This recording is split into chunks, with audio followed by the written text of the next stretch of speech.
The 80s, I was outside for real. The 90s, I was outside. So it's like I got to witness all this shit. I got to be a part of all this shit.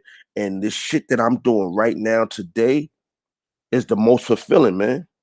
Is the most fulfilling. And I really feel as if in my heart, like this is the most successful I've been ever.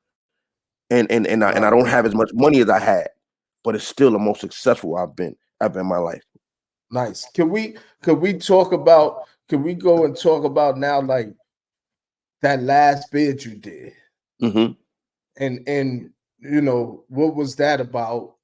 Yeah. You don't have to get deep into it, but just that, how was that and that time, what they gave you, how much Mm-hmm. time they gave you, and and was there any kind of pivotal moments during that bid that you woke up and said, listen, man, enough is enough, or did you have to come home and have that pivotal moment? How was that? So that last bid was an 18-month bid. And that shit was it did a lot, man. That was the game changer for me. 18 months is 18 months. Like, like you said, you had your 1 to 3 years, you did just your 4 months on the like certain shit we could do standing on our head, right? But that shit did the most to me. I got locked up. I got pulled over. I had 100 bundles on me, and I had my niece in the car with me. So the shit that was crazy about this is, my niece is just with me, and I'm busting a move, and that shit they locked both of us up for one. My niece had to go to Rikers Island. Um, that shit was just like it just fucked me up because initially they didn't give us no bail. So I couldn't even get her out. So when I went to arraignment court, they said, yo, listen, it was quick. Yo, you wanna we offer you 18 months. This is the Bronx too. If anybody know the system in the Bronx, like I always say, man, I'd rather get locked up in the Bronx than Manhattan because the Manhattan court system is way different from the Yeah, Bronx. I get yeah, I I get heard pulled over in the that. Bronx. Yeah, so they said, yo, we give you 18 months now, and we'll let her go if you take it right now. I kind of felt like, man, I know I could beat this shit, but I wanted my niece to get the fuck out of jail. So took the That's 18 right. months. And this is in 2009 going into 2010, 18-month bid. But I'm gonna say now to how this shit was that pivotal moment for me, man. Did that bid, came home on work release, uh, and I'm still like, this is 2009, 2010, and I'm already like, that roller coaster already took place for me. Like I took a lot of losses in the streets, right? And that I kind of was Yeah. mentioning a minute ago. So now I'm really trying to get back. So me speeding, that's kind of how I got caught up too, right? Because I'm trying to get back what I lost. Yeah. But Play catch yo, up. right. So when I come home, I'm on work release, and I ain't trying to work, bro. I ain't trying to get no job. I'm trying to finagle and get around the system. My man got a store. My man is like, he got a sneaker store. So I got the fake job shit for work release. And I just gotta pay my own checks. So you gotta take your checks into work release and shit. Yeah, yeah. So I gotta pay myself.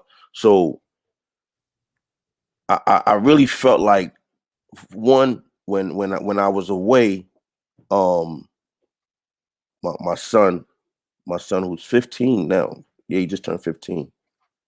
He 14. I'm sorry. I should know this shit like the back of my hand, right? He No. I, mi- I, That's that PTSD. right, right. Understood. I missed his first birthday. That shit took a little hit on me, right? But then my wife, who's my wife now, she wasn't my wife then.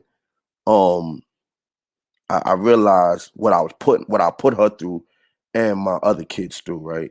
Um, just not being there, you know, realizing that, damn, like I'm not only just a provider, but I'm really there. I'm really present for my kids. So like I seen the effect that it had on my daughter, um, my sons, missing my son's first birthday and shit like that. All that shit is taking a little toll on me, right?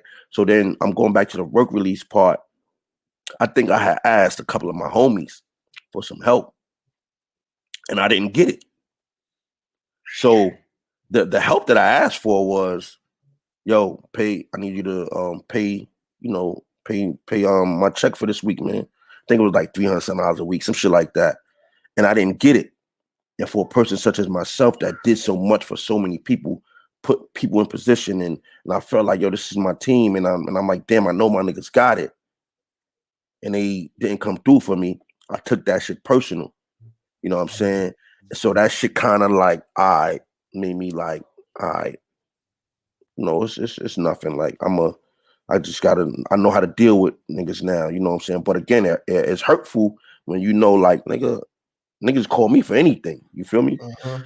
So that shit made me like, man, fuck niggas, man. You know what I'm saying? It had me on some like, absolutely. And then again, my wife is trying to encourage me at that time to do the right thing.